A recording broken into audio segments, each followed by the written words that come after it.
के जो क्वेश्चंस है, जो एमसीक्यूज है, उसको डिस्कस करेंगे। ये जो गेट टेस्ट है ये कैटेगरी बी का है।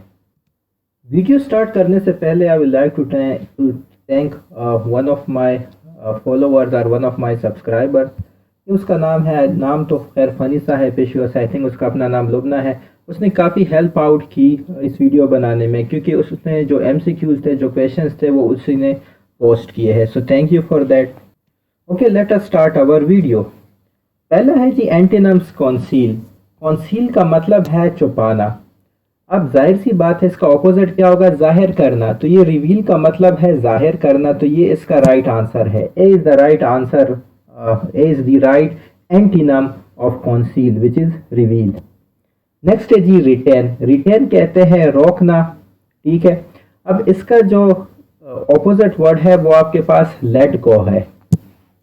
रिटेन का मतलब रोकना या इस्तेमाल में लाते रहना, तो इसका ऑपोजिट आपके पास लेट गो हो जाएगा। अच्छा, स्पेयर भी इसका ऑपोजिट हो गया, SPARE वो भी इसका ऑपोजिट है। अगर वो आ जाए वो भी उसका राइट आंसर है। इस तरह लूज LOSE वो भी आपका इसका ऑपोजिट है, रिटेन का ऑपोजिट है, लेकिन वो ऑप्शन इधर नहीं है, लेट गो का ऑप्शन है, तो लेट गो आपके पास राइट आंसर है। नेक्स्ट है जी स्प्यूरियस। स्प्यूरियस कहते हैं फेक फॉल्स को। अब इसका जो ऑपोजिट है वो आपके पास इधर जेन्युइन है, ठीक है जी। अभी देखें, हमने कुछ एमसीक्यूज पहले भी किए थे जिसमें काउंटरफीट आया था। काउंटरफीट का भी ऑपोजिट था जेन्युइन, इस तरह बोगस का भी ऑपोजिट था जेन्युइन। तो ये काउंटरफीट, बोगस, इन सारों का जो ऑपोजिट है वो जेन्युइन है। स्प्यूरियस का एक और ऑपोजिट ओरिजिनल भी हो सकता है। इधर आपके पास जो जेन्युइन है वो राइट आंसर है। नेक्स्ट है जी एडिटर मैगजीन। अच्छा देखिए, एडिटर जो है वो मैगजीन बनाता है या उसमें एडिटिंग करता है, मैगजीन प्रोड्यूस करता है। An editor makes a magazine. इसी तरह जो डायरेक्टर होता है वो फिल्म बनाता है, वो फिल्म प्रोड्यूस करता है। तो इसलिए आपके पास ये जो सी जो ऑप्शन है वो आपके पास राइट आंसर है। An editor makes magazine. इसी तरह जो डायरेक्टर होता है he makes film. Soldier stand gun. देखिए स्टैन गन आपके पास ये मौजूद है, मैंने आपको पिक्चर भी दिखाई है, ये स्टैन गन की पिक्चर है। एक किस्म का ब्रिटिश गन है, ठीक है। ये देखिए, ये सोल्जर है, उसने स्टैन गन पकड़ा हुआ है। तो सोल्जर जो है वो स्टैन गन को यूज कर सकता है। उसका हथियार क्या है सोल्जर का? उसका हथियार है स्टैन गन। इसी तरह अगर आप इधर ऑप्शन देखें, उधर इसमें है एक नाइट। नाइट जो है ये आपके पास, ये जो तस्वीर है वो आपके पास एक ऑप्शन है, क्योंकि ये काफी फिल्मों में भी दिखाया जाता है, इवन कार्टून्स में भी दिखाया जाता है। अब जो नाइट का जो हथियार है वो आपके पास स्वॉर्ड है, वो तलवार है। तो इधर आपके पास बी ऑप्शन ठीक है। सोल्जर के हाथ में आप स्टैन गन देखते हैं, इसी तरह नाइट के हाथ में आप स्वॉर्ड देखते हैं, जैसे इस पिक्चर में भी आप उसके पास स्वॉर्ड मौजूद है। तो इधर बी आपके पास राइट आंसर है। नेक्स्ट है जी सैंक्शन कोर्स। अच्छा, सैंक्शन के कई मायने हैं। एक मायने है ऑथराइज करना, यानी कि अलाउ करना, ठीक है जी, कंसेंट देना। यहाँ पे सैंक्शन की वो मायने नहीं है। यहाँ पे सैंक्शन से मुराद पनिशमेंट है, यहाँ पे सैंक्शन से मुराद पेनल्टी है, ठीक है। अब कोर्स क्या चीज है? कोर्स है कंपल्शन, किसी को फोर्स करना, किसी पे जोर जबरदस्ती करना, तो उसको हम कोर्स कहते हैं। अब इधर आपके पास जो ऑप्शंस है फरी, इन रेंज, ये आपस में सिनोनिम्स है। ये दोनों का मतलब है बहुत ज्यादा गुस्सा हो जाना, तो ये आपके पास ठीक नहीं है। कंप्लेसेंस कहते हैं ओबीडियंस को, लेकिन ये एक नेगेटिव वर्ड है कि आप बहुत ही ज्यादा किसी की ओबीडियंस हो जाए, नेगेटिव वर्ड है। कंप्लेसेंस बार्गेन, बार्गेन का आपको पता है, आप बार्गेनिंग करते होंगे, किसी चीज आप खरीद ले, आप बार्गेनिंग करते हैं। इधर इनकी कोई रिलेशन नहीं बनती, ये भी गलत हो गया। एक्वलेट कहते हैं एक्सट्रीम प्रेस को, बहुत ज्यादा तारीफ करना। इवेल्युएट, अगेन आप इवेल्युएशन जो करते हैं, this is a common word, इसका मायने आपको पता है जी। तो इधर ये भी ऑप्शन आपके पास ठीक नहीं है। राइट ऑप्शन आपके पास क्या है? डी है, सटायर, रिडिक्यूल। तो इधर मैंने कुछ इसकी एक्सप्लेनेशन भी लिखी हुई है। In the analogy sanction coerce, to sanction is to impose penalties और restrictions as a means of coercion or punishment, ठीक हो गया। Similarly in option D, satire is a form of literacy or artistic work that uses ridicule, irony, or sarcasm to criticize or mock individuals, institutions, or society. Just as sanctioning is a way to coerce or control someone's behavior, satire utilizes ridicule to criticize or expose flaws and absurdities. तो इधर आपके पास जो right answer है वो आपके पास D है, ठीक है जी। इसलिए कि sanction is meant to cure, इसी तरह satire is meant to ridicule, तो इसलिए आपके पास ये जो डी ऑप्शन है वो ठीक है। डस्टर चाक, अच्छा ये बड़ा इंटरेस्टिंग है। डस्टर से हम चाक को रिमूव करते हैं। अच्छा क्लॉथ ईयर, यहाँ पे देखें इधर कोई उसकी जो एनोलॉजी है वो नहीं बन रही, इस तरह फिल्टर ईयर की भी नहीं बन रही। क्लॉथ से हम ईयर को रिमूव नहीं करते, फिल्टर से भी हम ईयर को रिमूव नहीं करते, तो ये दोनों तो आपके पास गलत हो गए। अच्छा लोग गलती क्या करते हैं कि कई लोगों ने ए ऑप्शन को ठीक किया है। देखिए ए ऑप्शन और सी ऑप्शन में कंफ्यूजन है। इसका जो राइट आंसर है वो आपके पास ए नहीं है, सी इसका राइट आंसर है, क्योंकि डस्टर के जरिए आप चाक को किसी सरफेस से रिमूव करते हैं, इसी तरह स्पॉन्ज के जरिए आप पानी को, आप वाटर को किसी सरफेस से रिमूव करते हैं, तो इसलिए आपके पास सी जो ऑप्शन है वो ज्यादा बेहतर है। सी ऑप्शन ज्यादा बेटर है, ए से सी ऑप्शन ज्यादा बेटर है, इसलिए सी जो है वो आपके पास बेस्ट ऑप्शन है, वही आपके पास राइट आंसर है। देखिए मैंने आपसे कहा था कि कभी कभी एक एनोलॉजी में दो आंसर्स भी ठीक हो सकते हैं, फिर आपने उसमें बेस्ट वाला सेलेक्ट करना है। तो इरेजर से तो राइटिंग रिमूव हो सकती है, लेकिन हर टाइप की राइटिंग वो नहीं रिमूव कर सकता। इंक राइटिंग इरेजर से नहीं रिमूव हो सकती, ठीक है। इरेजर जो है बेसिकली पेंसिल राइटिंग रिमूव करता है। तो ये भी ऑप्शन एक तरह से अगर बाकी ऑप्शन होते हैं, सिर्फ ये ऑप्शन होता तो फिर तो ठीक होता है, लेकिन अब आपके पास स्पॉन्ज वाटर भी मौजूद है, तो इसलिए आपने सी ऑप्शन को टिक करना है। नेक्स्ट है जी रोड साइन स्ट्रीट। अगेन इसमें लोग गलती करते हैं। इसका जो राइट ऑप्शन है वो आपके पास सी है। उसकी क्या वजह है कि जो रोड साइन होते हैं वो आपको स्ट्रीट के बारे में इंफॉर्मेशन देते हैं, ठीक है। फॉर एग्जांपल आप किसी स्ट्रीट में मुड़ रहे हैं तो रोड साइन लगा हुआ है, यहाँ पे काम हो रहा है, आगे आपने नहीं जाना, ठीक है जी। या आप अपनी स्पीड रिड्यूस करें, वर्कर्स आर एट वर्क वगैरह वगैरह, रोड साइंस आपने देखे होंगे। इसको हम ट्रैफिक साइंस भी कहते हैं। तो जैसे रोड साइन आपको स्ट्रीट के बारे में इंफॉर्मेशन देता है, इसी तरह टाइटल जो है वो आपको नॉवल के बारे में इंफॉर्मेशन देता है। देखिए इधर मैंने लिखा भी हुआ है, road sign gives information about the street, as title gives information about the novel. तो इधर आपके पास जो सी ऑप्शन है वो ठीक है। नेक्स्ट स्केप्टिकल डाउट, ये आपस में सिनोनिम्स है, ठीक है। इधर आपने सिनोनिम वाला जो रिलेशन है वो ढूंढना है। तो ये जो डी ऑप्शन है ये आपस में सिनोनिम है, श्योरिटी या सर्टेनिटी, बोथ जो है they are the same thing. तो इधर आपके पास डी जो आंसर है वो ठीक है। उसके बाद जी सेंटेंस करेक्शन है। Number 1, someone has taken the book of the shelf. अच्छा पहली बात यह है कि जब भी आपके पास हैज या हैव आ जाए तो आप टुक नहीं यूज कर सकते, आप सेकेंड फॉर्म नहीं यूज कर सकते, आपको थर्ड फॉर्म यूज करना होगा। तो ये ए ऑप्शन में देखिए सेकेंड फॉर्म यूज किया गया है, has took the book of, ये गलत हो गया, ठीक है जी। या तो आप फिर ये कहे कि someone took the book of, फिर भी ठीक है। Someone took the book of the shelf, फिर भी ठीक है। लेकिन जब आपने हिज यूज कर लिया कि समवन हैज, तो फिर आपको थर्ड फॉर्म यूज करना होगा। हैज हैव के साथ आपका हमेशा थर्ड फॉर्म लगेगा। इधर ए में सेकंड फॉर्म है, गलत हो गया, ठीक है जी।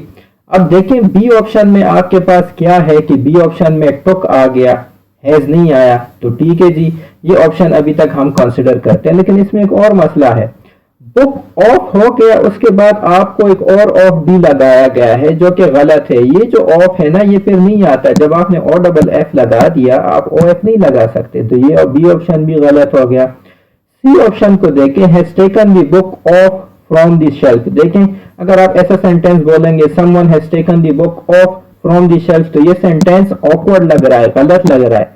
राइट इधर क्या है, राइट इधर ये है कि someone has taken the book of the shelf है, ठीक है। ये दूसरा ऑफ उसमें नहीं आएगा, ठीक हो गया। इसमें सी ऑप्शन जो है वो आपके पास ठीक है। और मैंने आपको एक और भी बता दिया कि अगर आप हैज नहीं यूज करना चाहते तो आप लिखे someone took the book of, ये वाला of, someone took the book of the shelf, वो भी ठीक है, लेकिन वो आपके पास ऑप्शन में नहीं मौजूद। तो हैज लगा है, हैज के साथ आपने थर्ड फॉर्म लगाना है, हैज के साथ थर्ड फॉर्म लगाना है। और जब आपने ओ डबल एफ लगा दिया तो फिर आप दूसरा ऑफ नहीं लगा सकते, इसके इधर कोई भी ऑफ या फॉर्म की फिर जरूरत नहीं है, तो सी ऑप्शन आपका ठीक हो गया। नेक्स्ट देखिए 2 week notice being given to employees before leaving a job is the generally accepted protocol, ठीक है जी। नोटिस किसे कहते हैं कि जी कोई भी एम्प्लॉय जा रहा है ऑफिस से, तो वो क्या करता है कि पहले से नोटिस दे देता है, पहले से बता देता है कि मैं जाने वाला हूँ, ठीक है, 2 हफ्ते पहले फॉर एग्जांपल बता देता है। यहाँ पे नोटिस पीरियड 2 वीक है, वैसे तो कभी कभी 1 महीना भी होता है। आप 1 महीने पहले अपनी ऑर्गेनाइजेशन को या अपनी कंपनी को बताते हैं कि जी मैं जाने वाला हूँ। अगर उस ऑर्गेनाइजेशन ने किसी और को हायर करना है तो वो उस महीने में हायर कर लेगा, ठीक है जी। लेकिन इसको नोटिस पीरियड कहते हैं। जब आप कोई ऑर्गेनाइजेशन छोड़ने वाले हैं तो आप पहले से उसको इन्फॉर्म करते हैं। तो इधर कहते हैं कि 2 week notice period being given to employees before leaving a job is generally accepted protocol.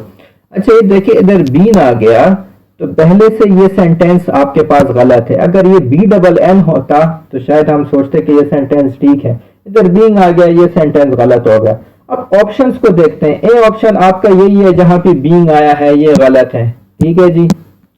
अब आप जरा सेक्शन बी और ई को देखें। इधर आपके पास लिखा है बिफोर हैविंग टू लीव। इधर क्या है before leaving. Having to leave या before leaving one and the same thing है, लेकिन हम एक्स्ट्रा वर्ड्स क्यों डालें, रिडंडेंसी की तरफ क्यों जाए, रिडंडेंसी को हमने अवॉइड करना है। तो मैं स्ट्रेट अवे कह सकता हूं कि बी और ई आपके पास गलत हो गए। रह क्या गया, सी और डी रह गया। अच्छा ये देखिए इसमें वीक्स कैसे लिखा हुआ है। क्या आपने कभी ऐसे वीक्स देखा है, बिल्कुल इसने गलत लिखा हुआ है। ये सी ऑप्शन भी आपका गलत हो गया। रह क्या गया, D option. Giving notice to employees 2 weeks before leaving is the generally accepted protocol. देखें ये कितना जबरदस्त सेंटेंस बन रहा है। दूसरी बात ये है कि आपके पास पैरेललिज्म का कॉन्सेप्ट भी आ रहा है, ठीक है। पैरेललिज्म के कॉन्सेप्ट क्या है कि आप ई की चीज को रेफर करें और उसको ई की तरह से स्टार्टिंग और एंडिंग कर ले, ठीक है जी। अब देखिए गिविंग और लीविंग ये क्या है, दोनों एम्प्लॉयर्स की तरफ इसका इशारा है, ठीक है जी। ये क्या है, गिविंग ING है, लीविंग भी ING है, तो दोनों में पैरेललिज्म है। ई की उसको टारगेट कर रहे हैं, एम्प्लॉयर्स को टारगेट कर रहे हैं। तो ये देखिए ये जो डी ऑप्शन है ये आपके पास करेक्ट आंसर है। Giving notice to employers 2 weeks before living a job is the generally accepted protocol. Next आप देखिए, I don't feel too badly about coming late to the meeting. देखिए ये सेंटेंस डायरेक्टली आपको बता रहा है कि जी ये जो इधर जो बैडली है ना वो गलत है। तो इधर आपके पास राइट आंसर क्या है, इधर आपके पास जो राइट आंसर है वो डी है। I don't feel too bad about coming late to the meeting, ठीक है। तो इधर आपके पास जो डी है वो राइट आंसर है। ये काफी आसान था वैसे। नेक्स्ट है जी, if the stage sets were to be designed by him I would have more confidence in the production. A option है the stage sets were to be designed by him. B option he was to be designed the stage sets. देखें अजीब लग रहा है। C option the stage sets are designed by him. अजीब लग रहा है। The stage sets by him were to be designed. इधर राइट आंसर क्या है, इधर जो आपने सेंटेंस लिखा है ना वही आपके पास राइट है, ठीक है। इस सेंटेंस में कोई भी गलती नहीं है। If the stage sets were to be designed by him I would have been more confidence in the production. कोई गलती नहीं है इस सेंटेंस में, जैसे सेंटेंस लिखा हुआ है वो बिल्कुल ठीक है। आपके पास एक ऑप्शन इस सेंटेंस वाला जरूर होगा, ठीक है जी। ये देखें ए ऑप्शन आपके पास वही है, तो इधर आपके पास जो ए ऑप्शन है वो ठीक है। नेक्स्ट है जी, over the loudspeaker the principal announce. अच्छा ये जो है ये अंडरलाइन है, मैं अंडरलाइन करना भूल गया हूँ। ये जो ये सारा अंडरलाइन है, ठीक है आपका, इसको आपने चेंज करना है। पहली बात देखिए कि प्रिंसिपल की स्पेलिंग उसने कैसे लिखी है। ये प्रिंसिपल उसूल को कहते हैं, ये स्कूल का प्रिंसिपल नहीं है। इधर हमें लग रहा है ना कि ये कौन सा प्रिंसिपल है, इधर स्कूल आ गया, वो स्कूल की प्रिंसिपल की बात कर रहे हैं, इधर उसने उसूल लिख दिया। तो ये जो सेंटेंस है ये गलत है, ठीक है। ये देखिए ए ऑप्शन में भी प्रिंसिपल की स्पेलिंग आप देखें, ये तो उसूल वाली स्पेलिंग है, ये गलत हो गया। प्रिंसिपल में AL होता है, BCD में आपके पास AL है, ठीक हो गया। अब बाकी देखते हैं कि क्या इसमें गलती है, ठीक है। अच्छा दूसरी बात, इट्स अटेंडेंस पॉलिसी, अगेन ये भी आपके पास गलत है। देयर अटेंडेंस पॉलिसी वो भी गलत है, ठीक है जी। The principal announce that the school was going to be announcing. देखिए सी में आपके पास अनाउंसिंग है, इधर आपके पास अनाउंसिंग गलत है, ये भी गलत हो गया। राइट क्या है आपके पास कि आपके पास AL वाली स्पेलिंग हो और आपके पास अनाउंस्ड हो, ठीक है। The principal announce that the school was going to change its attendance policy. इसमें जो राइट आंसर है वो आपके पास डी है। सी क्यों गलत है, the principal announcing that the school was, ये बिल्कुल गलत है, ठीक है जी। जो काम हो चुका है पास्ट वाला है तो उसके लिए आपने ED लगाना है। सी भी गलत हो गया। क्यों गलत हो गया, प्रिंसिपल की स्पेलिंग गलत है। बी क्यों गलत है, ये आप देखें, ये इट्स इसने कैसे लिखा है, इट्स अटेंडेंस पॉलिसी, ये बिल्कुल गलत है। तो डी जो ऑप्शन है वो आपके पास ठीक है। Next, they arrived on time and were able to witness the entire graduation ceremony. अच्छा, ये जो सेंटेंस है ये बिल्कुल ठीक है, तो इधर आपके पास जो ए ऑप्शन है वो ठीक है। ठीक है जी। They were arriving on time in order to witness, ये गलत है। ठीक है जी। दे अराइव्ड इन टाइम नहीं होता, ऑन टाइम होता है, इन टाइम तो वाला तो गलत हो गया। ठीक है। अच्छा, they have arrived on time and were able to witness the entire graduation ceremony. अब आपका क्वेश्चन ये होगा कि सर ये सेंटेंस भी तो बिल्कुल ठीक है, इसमें क्या मसला है। देखिए, एक बात आप याद रखें कि जब भी आप हैव के साथ थर्ड फॉर्म लगाते हैं ना, वो काम अभी अभी हो चुका होता है। For example, I have eaten an apple, अभी अभी मैंने एप्पल खाया है, तब मैं कहूंगा I have eaten an apple. एक साल पहले मैंने एप्पल खाया हो तो ये I have eaten an apple 1 year ago, ये बिल्कुल गलत बात है, ये बिल्कुल सेंटेंस गलत है। जब आपने अभी अभी कोई काम किया हो फिर आप कह सकते हैं कि जी हैव और थर्ड फॉर्म लगा सकते हैं। ठीक है जी। I have taken the medicine, जब आपने अभी अभी मेडिसिन लिया हो आप कह सकते हैं कि I have taken the medicine. अगर आपको मेडिसिन लेते हुए बहुत अरसा हो चुका है, फॉर एग्जाम्पल मैंने जो पहली मिसाल आप दी कि मैंने एक साल पहले एप्पल खाया था, तो मैं कहूंगा I ate an apple, second form use करूंगा, उसमें हैज और हैव नहीं यूज करूंगा।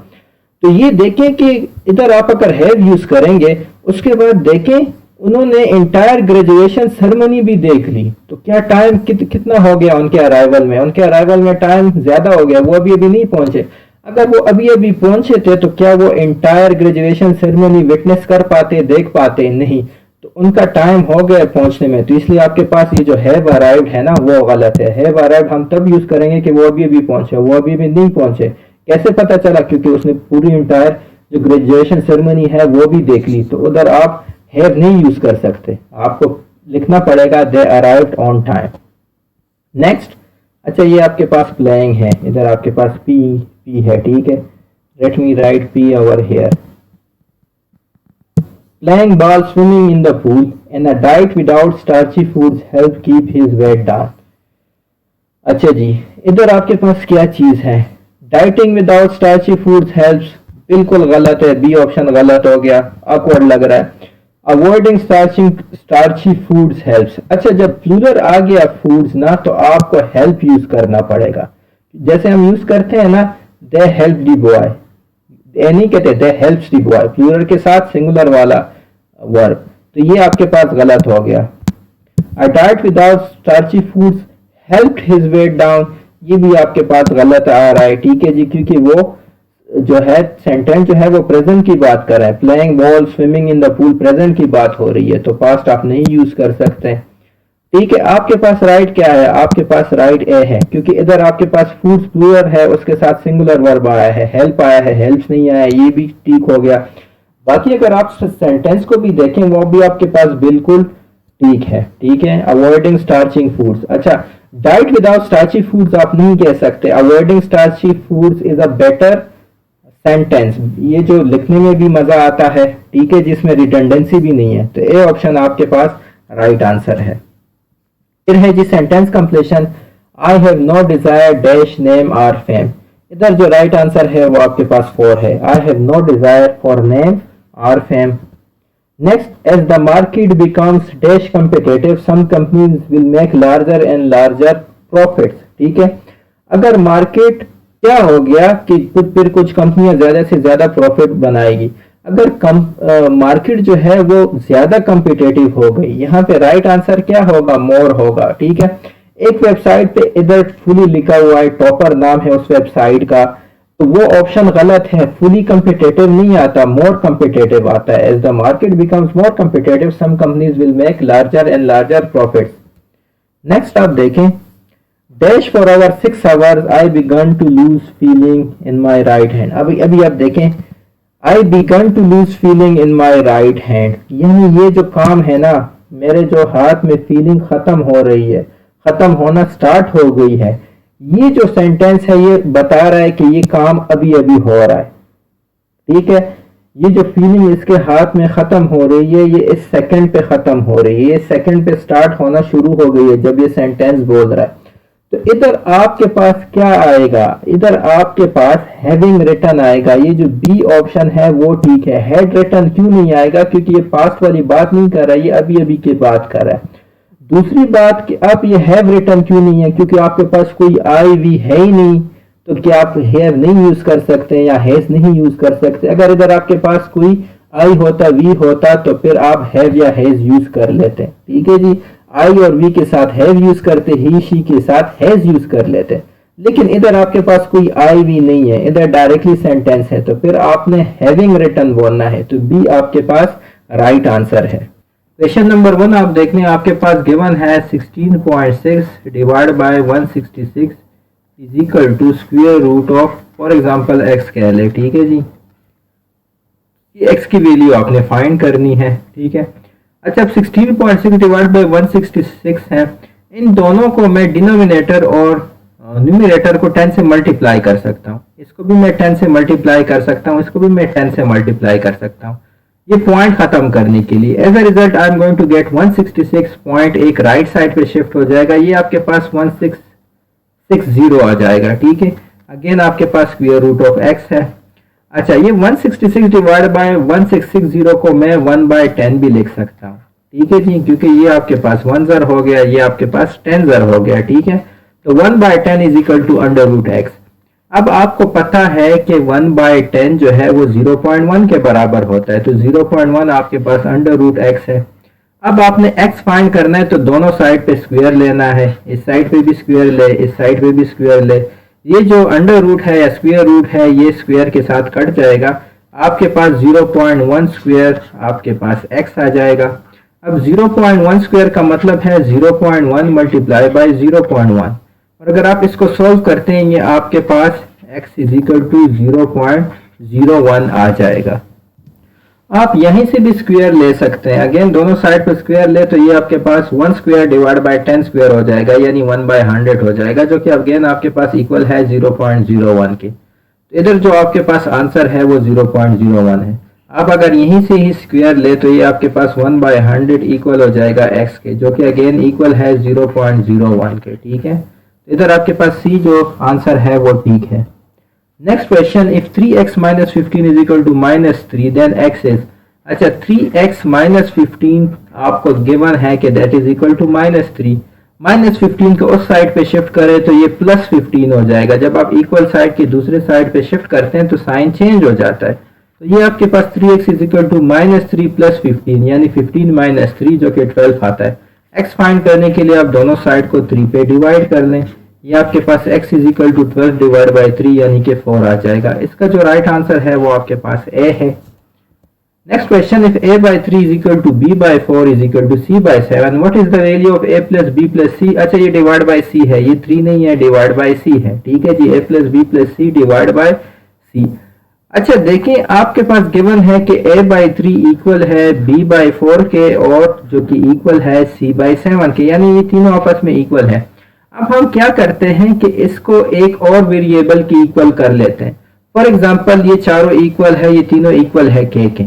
अब इसका क्या मतलब है, इसको मैंने एक वेरिएबल k की इक्वल कर दिया है अपनी आसानी के लिए, ताकि मैं इसको सोल्व कर पाऊँ। a plus B plus C divide by C को मैं सोल्व कर पाऊँ। ठीक है, तो इसको मैंने इक्वल कर दिया k के। अब इसका मतलब है कि a डिवाइड बाई 3 भी इक्वल है k के। ठीक है जी, ये फर्स्ट पार्ट हो गया।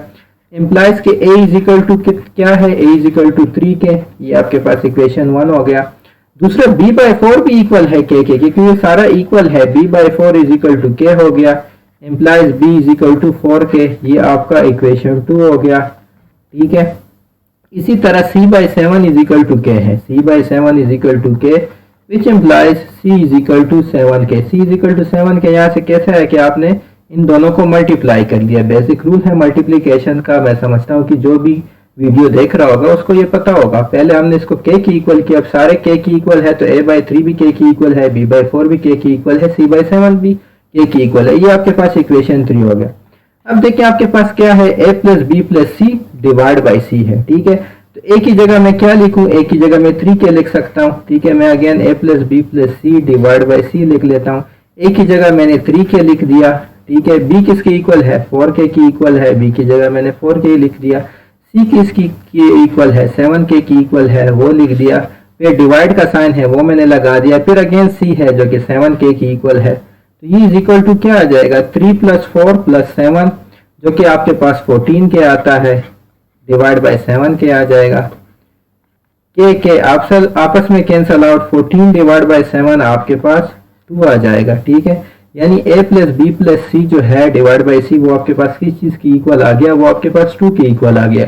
ये हमने कैसे सॉल्व किया कि हमने इसको k की इक्वल कर दिया, इसका मतलब है कि ये भी k की इक्वल है, ये भी और ये भी ऐड करके डिवाइड बाय c कर दिया, तो आपके पास 2 आंसर आ गया। Next question, A and B invest Rs 37,000 and Rs 18,500 respectively in a business. The ratio of their share is, ठीक है, A रेशियो B कितना है, A का शेयर 37,000 है, कितना है B का शेयर 18,500, ठीक है। अब आप देखिए 37,000 डबल होता है 18,500 को, तो अगर मैं इसको सिंप्लीफाई करूं, इसकी जगह मैं 2 लिख सकता हूं, इसकी जगह मैं 1 लिख सकता हूं, यानी ये आपके पास 2:1 आ गया। ए जो ऑप्शन है उसका वो इसका राइट आंसर है। Next question, what is the area of the square whose perimeter is 4 centimetre.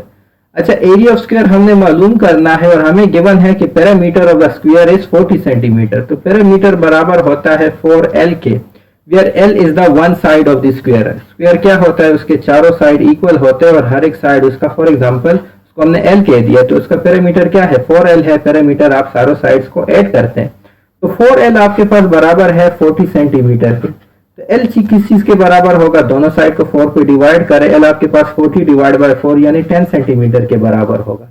अब आपसे पूछ रहा है कि उसका एरिया कितना है, तो एरिया इक्वल होता है l स्क्वायर के, यानी 10 सेंटीमीटर का स्क्वायर। तो ये आपके पास आ गया 100 सेंटीमीटर स्क्वायर। डी ऑप्शन आपके पास राइट आंसर है इसका। नेक्स्ट क्वेश्चन देखें, a man spends 5/6 of his income on food and 1/12 on rent and rest he saves, ठीक है। If he saves Rs 50 find his income. एक बंदा है जो कि 5/6 अपना इनकम फूड पे लगाता है और 1/12 अपना इनकम रेंट पे लगाता है और बाकियों को सेव करता है। अब उसके पास कहते हैं कि 50 सेव हो जाते हैं, उसकी इनकम फाइंड करो। तो हम कहते हैं कि let his income be x, ठीक है, let his income be x। अब देखिए इसमें कोई शॉर्ट ट्रिक नहीं है, ये आपको सॉल्व करना पड़ेगा। कुछ ऐसे भी क्वेश्चंस आते हैं जो कि आपको सॉल्व करने पड़ेंगे। Let his income be x। अब देखें फूड पे कितना स्पेंड किया, ही स्पेंड्स ऑन फूड, वो कितना है, ही स्पेंड्स ऑन फूड, वो आपके पास क्या है 5/6 ऑफ हिज इनकम, ठीक है। तो 5x डिवाइड बाय 6 हो गया। ही स्पेंड्स ऑन रेंट, वो कितना है, वो आपके पास 1/12 ऑफ x है, यानी x डिवाइड बाय 12 है, ठीक है। अब इन दोनों को जमा करें, फूड और रेंट पे उसका टोटल कितना खर्चा होता है, ठीक है जी। उन दोनों को हम जमा करते हैं। इस टोटल स्पेंडिचर, टोटल उसने कितना स्पेंड किया, टोटल स्पेंड क्या है 5x डिवाइड बाय 6 जो कि वो फूड पे करता है और x डिवाइड बाय 12। अब हम इसका एलसीएम लेते हैं, इन दोनों का एलसीएम आपके पास 12 आता है। इसको 12 बनाने के लिए मैं 2 से मल्टीप्लाई करता हूं और जब मैं न्यूमरेटर को डिनोमिनेटर को 2 से मल्टीप्लाई करता हूं तो मुझे न्यूमरेटर को भी 2 से मल्टीप्लाई करना पड़ेगा। ये तो पहले से 2 है, तो 5x मल्टीप्लाई बाय 2 आपके पास 10x आता है, फिर उसके बाद x है, ये आपके पास 11x डिवाइड बाय 12 हो गया, ठीक है। ये उसका क्या है टोटल स्पेंड, ये उसने टोटल स्पेंड कर दिया। अब सेव कितना किया, टोटल इनकम उसके पास x है, सेव कितना किया, सेव आपके पास इक्वल होगा टोटल इनकम x है, स्पेंड कितना हो गया 11x बाय 12। तो इनकम से आपने इस जो एक्सपेंडिचर है ना उसको माइनस करना है, तो x minus 11x divide by 12। Again आप इधर आपके पास 1 होता है तो इसका एलसीएम ले ले, इसको अब आपने 12 से मल्टीप्लाई करना है, नीचे 12 से मल्टीप्लाई हो गया, ऊपर भी 12 से मल्टीप्लाई होगा, तो ये आपके पास 12x minus 11x divide by 12 हो गया। ये आपके पास x डिवाइड बाय 12 आ गया। तो उसने कितना सेव किया x डिवाइड बाय 12, यानी इनकम का 12वां हिस्सा x डिवाइड बाय 12 उसने सेव किया। अच्छा, अब आपको गिवन है कि जो सेव है वो इक्वल है किस चीज के, वो 50 के। सेव कितना आ गया x बाय 12, तो आपके पास x बाय 12 जो है वो इक्वल है 50 के। तो x किसके इक्वल होगा 12 मल्टीप्लाई बाय 50 के, जो कि आपके पास आता है जी 600। तो यानी कि उसका जो टोटल इनकम था वो आपके पास 600 था, ठीक है जी, जिसमें उसमें वो 50 सेव कर लेता था, बाकी 550 इस पे लगा देता था। अच्छा, अगर इसमें मैं आपसे पूछूं कि वो फूड पे कितना लगाता था, तो फूड पे देखिए 5x/6 था, तो आप जल्दी से 5 मल्टीप्लाई बाय 600 डिवाइड बाय 6 कर लें। तो इसको सॉल्व करें, ये 6 1 जार और ये 600 जार, तो ये 500 रुपीज जो है वो फूड पे लगाता था। फूड पे कितना लगाता था? 500 लगाता था। अब रेंट पे कितना लगाता था? रेंट पे आपके पास हमने कहा कि वो कितना स्पेंड करता है, x/12। x कितना है? 600 है, 600 डिवाइड बाय 12 50, ठीक है। तो रेंट पे कितना लगाता था? 50। यानी फूड पे 500 लगाता था, रेंट पे 50 लगाता था और 50 बचा लेता था, ठीक है। तो इधर टोटल इनकम उसके पास 600 आ गया। Next question, the basic principle of solving a proportion. अच्छा, ए बाई बी का मैंने आपसे कहा था कि ए बाई बी का ये मतलब होता है, ए रेशियो बी का, ये प्रोपोर्शनेट है। प्रोपोर्शन मतलब इक्वल, इसकी जगह आप इक्वल लिखें, ये सी बाई डी हो गया। अब आपने क्रॉस मल्टीप्लीकेशन करनी है, तो ये A D is equal to B C हो गया। अब इधर A D is equal to B C किधर है? वो सी ऑप्शन में है। Next, how many numbers are there between 500 and 600 in which 9 occurs only as once. 500 और 600 में ऐसे नंबर जिसमें 9 एक दफा कर होता है। तो देखिए 509 एक हो गया, एक 519 हो गया, एक 529 हो गया, 529 हो गया, 549 हो गया, 559 हो गया, 569 हो गया, 579 हो गया, 589 हो गया। उसके बाद देखिए 590 में भी है, 591 में भी है, एक दफा 9 है, 592, 593, 594, 595, 596, 597, 598, 599 में 8 दो दफा है, उसको नहीं लिखेंगे। तो ये कितने नंबर हो गए? 1 2 3 4 5 6 7 8 9 10 11 12 13 14 15 16 17 18। तो टोटल ऐसे आपके पास 18 नंबर्स हैं 500 और 600 के दरमियान, जिसमें 9 सिर्फ एक दफा अकर होता है, ठीक है जी। Next question, what is the mode. Mode मैंने आपसे कहा था जो कि सबसे रिपीटेड नंबर हो। अब इसमें सबसे रिपीटेड नंबर क्या है? 3 दो दफा है, ये मोस्ट रिपीटेड नहीं है। 7 कितनी दफा है? 7 भी दो दफा है, ये भी नहीं है। अगर आप 5 को देखें ना, 5 एक दफा हो गया, दो दफा हो गया, 3 दफा हो गया। तो यहाँ पे जो मोस्ट रिपीटेड नंबर है वो 5 है। ये आपके पास राइट आंसर है। What is the median. Median के लिए आप असेंडिंग या डिसेंडिंग ऑर्डर में अरेंज करें, और जो बीच का एलिमेंट है वो आपका मीडियन है, अगर वो ऑड नंबर्स हैं। अगर इवन नंबर्स हैं तो आपको दो का सम लेना है, ठीक है। अब इसको हम अरेंज कर लेते हैं, ठीक है, इसको हम असेंडिंग ऑर्डर में अरेंज कर लेते हैं। 10 18 to 56। अब बीच वाला देखिए हमारे पास ऑड नंबर्स हैं, ऑड नंबर ऑफ आइटम्स हैं, क्योंकि हमारे पास टोटल 7 आइटम्स हैं। ऑड नंबर्स हैं तो बीच वाला आपके पास मीडियन है। इधर भी 3, इधर भी 3, ये 0 बीच में है, ये आपके पास मीडियन है। इधर आपके पास ए जो आंसर है वो ठीक है। हम गेट जनरल पास पेपर जो कि 10 सितंबर 2023 को कंडक्ट हुआ था, तो क्वांटिटेटिव रीजन के क्वेश्चंस करते हैं। सारे क्वेश्चंस मौजूद नहीं है, लेकिन जो क्वेश्चंस मौजूद हो उनको हम सॉल्व करेंगे। ये गेट बी की कैटेगरी से लिए गए हैं, ये जी आप नीचे दे सकते हैं कि दिस इज गेट बी। अच्छा, नंबर 71 आप देखिए, जो कि पहला क्वेश्चन है क्वांटिटेटिव रीजनिंग का। Greatest number of 1 digit which is a perfect square. ये सबसे आसान सवाल है। 1 डिजिट का मतलब होता है कि 1 से लेकर जो 9 तक है वो सारे 1 डिजिट हैं, इवन 0 भी आपका 1 डिजिट है, ठीक है। 10 11 और बाकी ये आपकी 2 डिजिट्स है। तो वो 1 डिजिट का पूछ रहा है और ग्रेटेस्ट नंबर का पूछ रहा है। तो हमें पता है कि 9 जो है वो 3 का स्क्वायर है, तो 9 is the greatest number of 1 digit which is a perfect square, ठीक है जी। नेक्स्ट क्वेश्चन की तरफ चलते हैं। Number 72, the product of 7 and a number A is. देखिए आपसे पूछा गया है कि प्रोडक्ट ऑफ 7 एंड ए, तो ये आपके पास 7 ए हो गया, इसमें कोई मुश्किल बात नहीं है, ठीक है जी। ये जो ए है ये नंबर के लिए है, ठीक है जी। नेक्स्ट है the mean proportion of 0.27 and 0.03 is. अच्छा, जब आप मीन प्रोपोर्शन लेते हैं तो let x be the mean proportion, ठीक है। अब आपने कैसे फाइंड करना है मीन प्रोपोर्शन? ये दोनों को मल्टीप्लाई करके उसका स्क्वायर रूट ले लें, यानी आप 0.27 मल्टीप्लाई बाय 0.03 कर ले और फिर इसका स्क्वायर रूट ले लें। ठीक है, मल्टीप्लिकेशन का क्या है कि देखिए आप 27 मल्टीप्लाई बाय 3 कर ले जो कि आपके पास 81 आता है। अब आप नंबर ऑफ डेसिमल प्लेसेस देख लें, क्योंकि जब भी हम डेसिमल प्लेसेस मल्टीप्लाई करते हैं, या आपने सीखा होगा, आपने बचपन से सीखा होगा, तो हम टोटल काउंट करते हैं, क्योंकि इधर हमारे पास डेसिमल प्लेसेस कितने हैं, लेफ्ट साइड पे 2 हैं, इधर कितने हैं, इधर भी 2 है, तो टोटल क्या हो गए 2 + 2 यानी कि 4।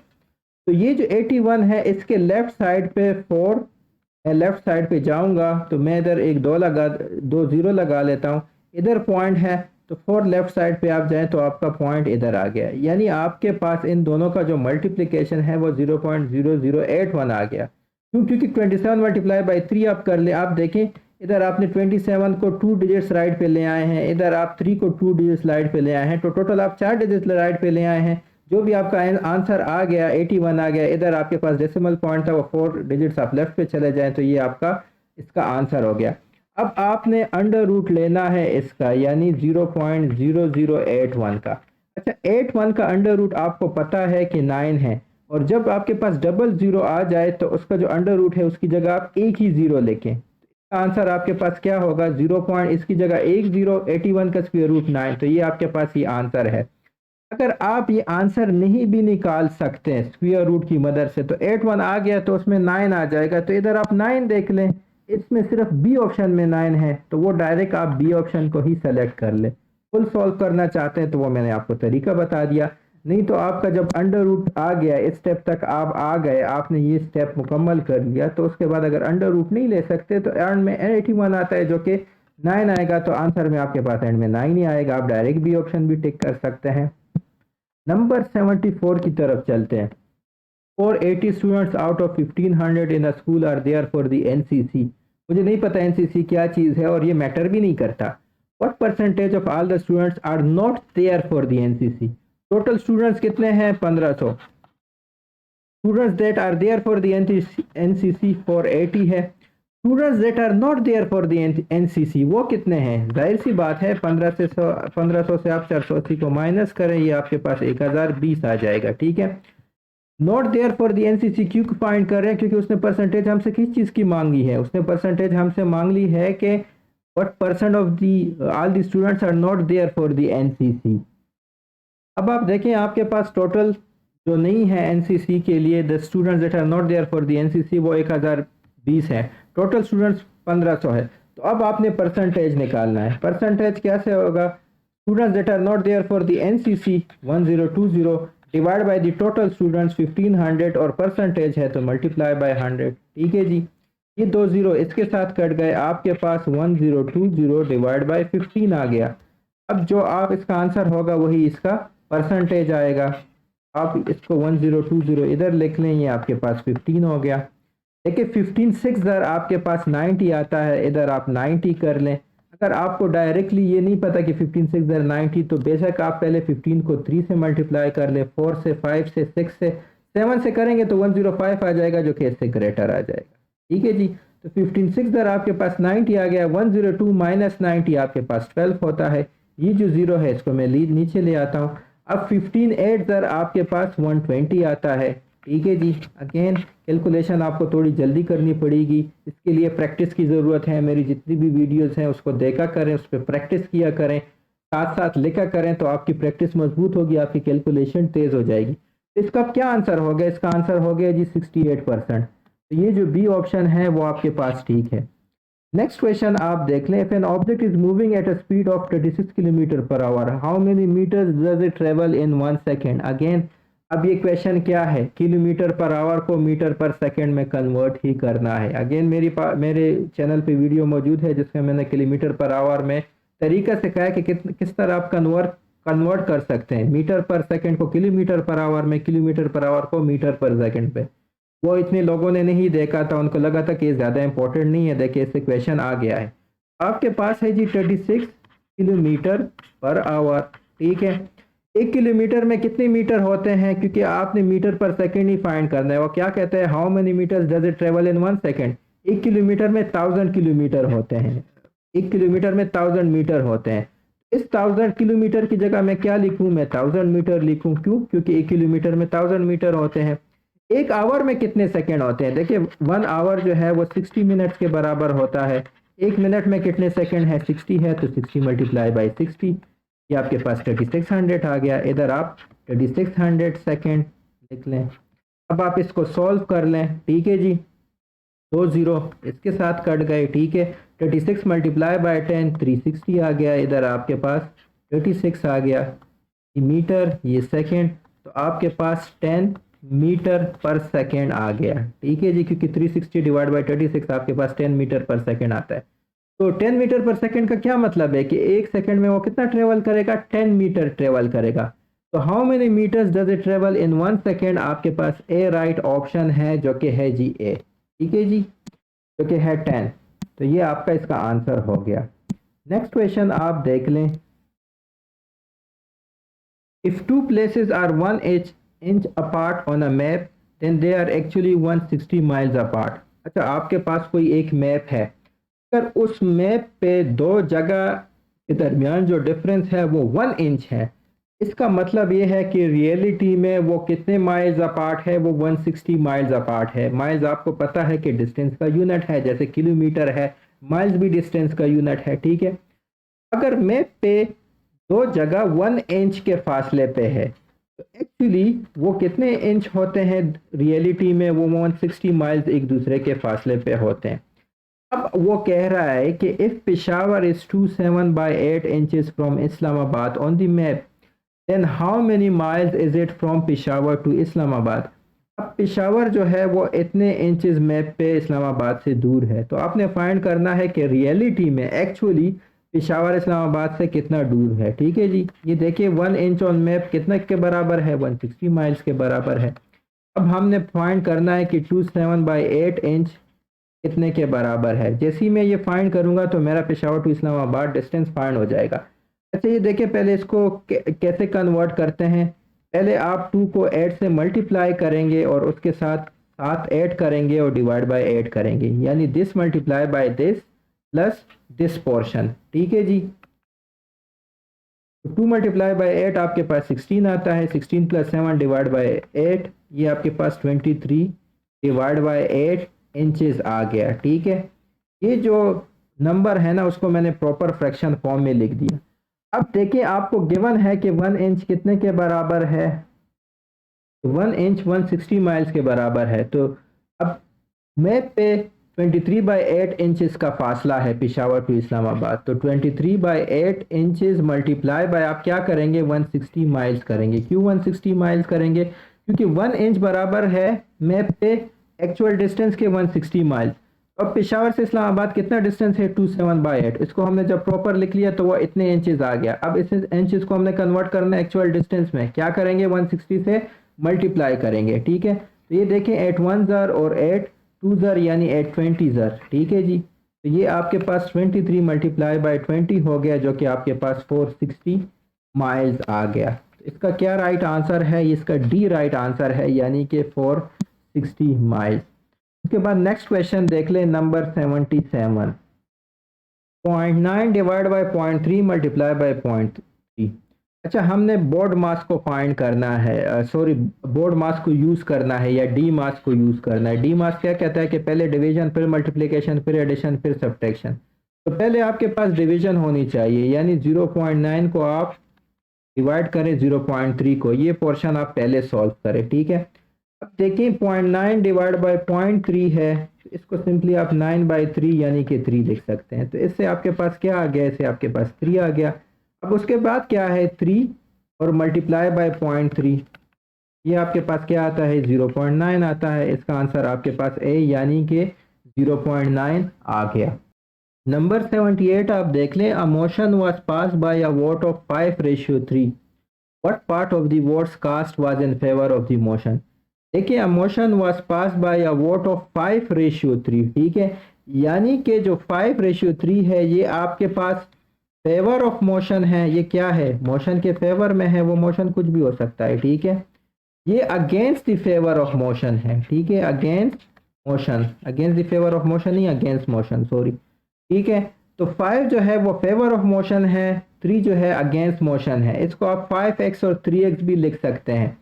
टोटल कितना हो गया 5 + 3, आपके पास टोटल जो वोट्स है वो 8 हो गए। अगर आप इसको x कह ले, 5x in favour of motion, 3x against motion कह ले, तो आपके पास टोटल कितने वोट्स कास्ट हो गए हैं, वो 8x कास्ट हो गए हैं।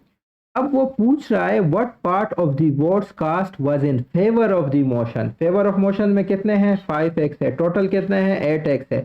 आपने क्या करना है, 5x डिवाइड बाय 8x यानी 5/8, यानी कि 5/8 या 5/8 ही गिवन है। तो इधर आपके पास ए आंसर ठीक है, ये काफ़ियों ने गलत किया होगा। इसका जो राइट आंसर है वो 5/8 है, क्योंकि वो आपसे पूछ रहा है कि इन फेवर ऑफ मोशन कितने वोट्स पास्ट हुए हैं टोटल वोट्स के, उसका क्या रेशियो है, तो वो आपके पास 5/8 है। ठीक है जी, नेक्स्ट क्वेश्चन देख लें। 2 less than 5 times a certain number is 1 more than twice the same number, which equation can be used to find the number।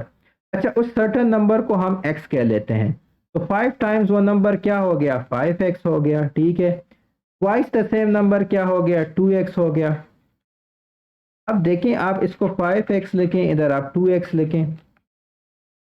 2 less than 5 times, 5 times का सर्टन नंबर क्या है, 5 है। 2 लेस देन, तो इधर आप 5x - 2 लिखें। Is, ठीक है, इसका मतलब होता है इक्वल, तो इसकी जगह हमने इक्वल लगा दिया। Is 1 more than twice the same number, क्या है, 2x हो गया। 1 मोर देन, तो इधर +1 आ गया, यानी ये आपके पास इसकी इक्वेशन हो गई। क्या इक्वेशन हो गई, ये जो ए ऑप्शन है वो ए नहीं ठीक, ये जो सी ऑप्शन है वो आपके पास ठीक है। 5x - 2 = 2x + 1, इधर आपके पास सी राइट आंसर है। नंबर 80 जो कि थोड़ा सा कॉम्प्लिकेटेड है, इसे क्वेश्चन नहीं देना चाहिए, लेकिन बहरहाल ये आ गया है।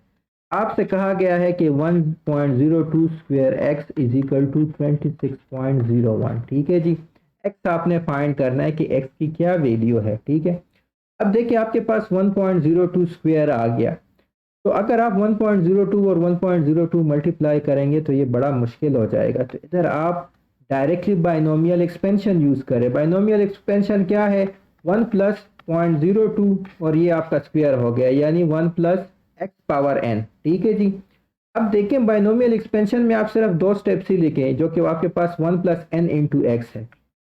ठीक है, बाकी जो स्टेप्स है वो लिखी नहीं। इससे क्या आएगा, 1 + 0.4 यानी 1.04। ठीक है जी, आप मल्टीप्लिकेशन करके भी कर सकते हैं, लेकिन मैंने ये वाला फार्मूला यूज कर दिया। कौन सा फार्मूला यूज किया, 1 + x² = 1 + nx, और बाकी जो टर्म्स है उसको मैंने निगलेक्ट कर दिए।